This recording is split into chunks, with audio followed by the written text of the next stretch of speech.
na buwan pa lang ang ginahasa sa Tarlac. At ang suspect, ang sarili pa man din niyang tatay. Hanggang ngayon ay hindi pa nahuhuli ang suspect. Nakatutok si Emil Sumangil. Eksklusibo.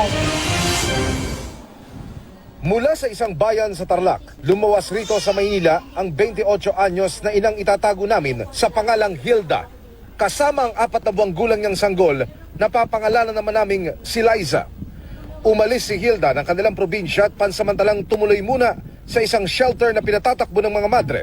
Sa takot na buweltahan sila ng 24 anyos niyang kinakasamang si alias Rex. Kinasuhan niya ang kinakasama makaraang gagasain umano ang 4 na buwang gulang nilang supling. Niyaya niya po ako makipagtalik. Hindi po ako pumayag. Tapos po, mga madaling araw po, mga 4, nakatalikod po ako. Pag ganun, umiyak po yung baby ko.